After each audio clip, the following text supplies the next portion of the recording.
uncharacteristically warm and sunny London day, the sort of weather that makes you think, I not only want to get out on my bike, but I take my kids with me too. And I'm joined here by Ben Addy from the Sustrans charity. And Ben, you're here to talk me through the kind of range and the options we've got, which kind of in age go from about 9 months to about, I guess, 9 years or even more. So let's start. This is a seat you'd probably start out when you first take your child out. This is what, from about, what, 9-ish months when they can hold their head, more or less? Yeah, once they can hold their head up, they feel comfortable, you feel comfortable with having them on there. They can have them sitting in front of you, you can put your arms around them, so you're holding onto the handlebars and they're sort of nestled snugly in between you. And this has got this quite nice snazzy thing here. What's this little kind of lectern for? I guess it's just for them to sort of grip onto, or just to take a nap. They tend to fall asleep quite easily. So they just fall forwards onto that? It's rest like their face on it. It looks very comfortable. In terms of the younger kids, it's a perfect start, isn't it? Oh yeah, and it's a really great way if you're a bit nervous about getting on the road with them. It's a really nice way. It's, you know, you just sort of see them. Yeah, and holding them in your arms virtually.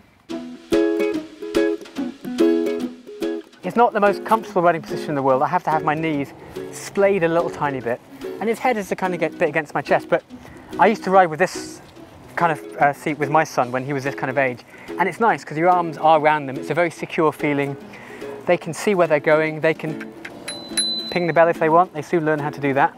And I think it's a really good introduction to getting them being on the bike. I mean, he's 18 months now. You could certainly keep him on this till he's... Is that little dog? Yeah, you saw a dog. You could certainly keep him on this till he's about 2.5 or something like that, and then move him onto one of the bigger back seats. Now this is the kind of next stage up, isn't it? Yeah, exactly. This is the one that we use with our 3-year-old. It's really substantial, it sits at the back. And this is what, kind of from about 2-ish upwards? Yeah, exactly. Once they get a bit big and they want to transition from the front one, yeah, this would last you through to about 4, maybe even 5, depending on the size of the child. And it's very secure with straps and foot restraints. It's comfortable for long distances.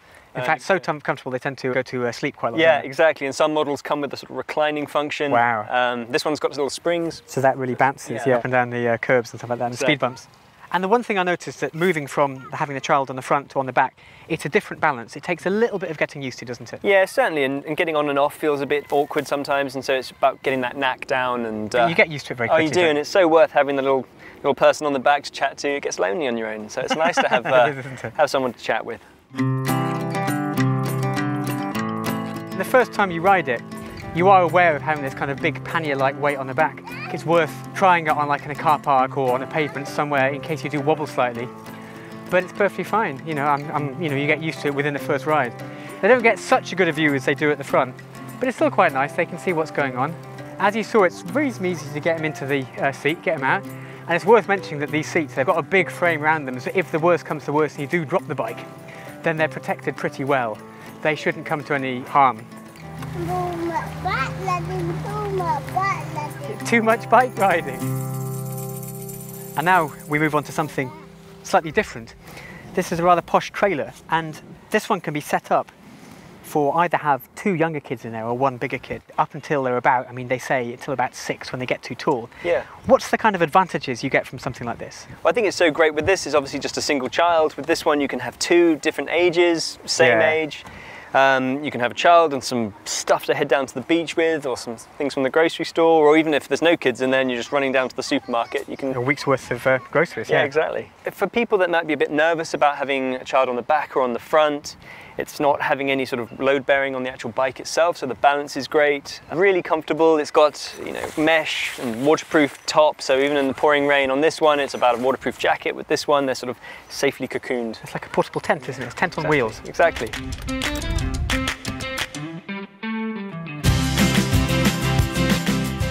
As a riding experience, it's just brilliant. It sounds almost obvious this is the most like riding a normal bike. If you are riding a normal bike, you've just got a trailer pulling.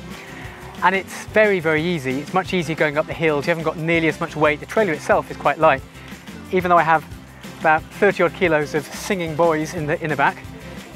But I guess the tricky thing is you have to be aware that it's not just a bike, it is a bit wider. Because with this, you have to give things a bit more width. You can't nip through, because it feels like you can. Obviously the disadvantage is that even though they're very strapped in and they're in this quite secure shell with a roll bar and stuff, it's psychologically different not having them within view. But judging from what's going on, everyone seems to be having a good time. Are you okay, boys? Are you enjoying it? Right, and now this is another animal altogether. This is I guess what you call a kind of cargo bike. And you don't see many of these in Britain, but in Europe, these are really popular, aren't they? Yeah, Copenhagen, Amsterdam, everyone's riding around on these, filled with kids, shopping. It's just part of their daily life. And is that what people do? They just carry the whole family around with them? Yeah, the whole school run in there, sports stuff, books. You can take your kids from sort of really as early as these other examples that we've got over here. Like right 1 year or even less than 1 year? Yeah, absolutely. And up to about 9. And they love it too. I mean, it's such a fun way to get around. Fantastic. And it's quite easy to ride. Yeah, they're really surprisingly nimble. They look like they'd be really heavy and hard to maneuver, but actually, you know, the way it's geared and the way the steering works, it's pretty agile. And this is quite pricey. I mean, these things tend to start about £2,000, but essentially you should see it more as a small car rather than a bike, shouldn't you? It's a large initial investment, but when you think how many car journeys that's saving you, bus journeys, it really can, in theory, replace your car. Now this has been the most popular bike so far. The kids just can't help climbing into it. And for me as well, it's great fun to ride. It feels incredibly stable. And we've got 2 reasonable sized boys in here. One is 6. Whoa, one is nearly 3. And you wouldn't guess you're carrying such a weight. You can see even with these 2 reasonable sized kids in, there'd be plenty of room for shopping. I can't imagine a more practical bike. And the whole thing about this, because it's slightly wider, a car won't just try and sneak past, it will try and give you a bit more space.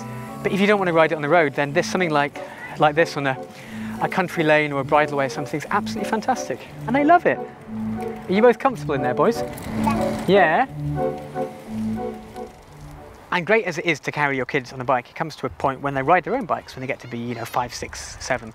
But sometimes you're going on a longer journey. And this is where a strange creation like this comes in. It's a recumbent at the front. The child can sit there and pedal along, and then you sit at the back and you steer. It's a version of the sort of tag-along, the one that you see that normally you have the bike and then you have the little attachment that comes off the back. And this way, they're front and center, you know what they're doing, you know that they're safe, and you can pedal and they can pedal.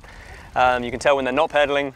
You can say, come on, pedal. Yeah, exactly. No, it's great. I mean, really exciting, really futuristic looking. It really makes a statement. These kind of things are not meant to be in place of your child learning to ride a bike. They can do that at the same time. Yeah. But it's just for other things, for example, going in traffic or going on longer journeys. Exactly. So you can do it all together and have fun. This has got a slightly stately air, like you're on a yacht. And you have to kind of plan your turns in the same way because it's got this big prow that sticks out the front. Because yeah, this is one of the more unusual bikes I've ever seen. We're getting some odd looks. Well, here we go. I'm not sure I'd necessarily like to manoeuvre this through the middle of town, but on a nice quiet country path, this would be brilliant. So we're both putting the effort in. I frankly don't feel like I'm doing much effort. I think Lenny's actually doing most of the work. Is it you doing the work, Lenny? Yeah. Yeah. I'm doing a lot. I thought so. I think with all of these, starting the children out really young is a real key, making them feel really comfortable, you being confident and happy in it. But I think it's, just about getting them in there from a young age, getting them out and about, having fun, wind in their hair.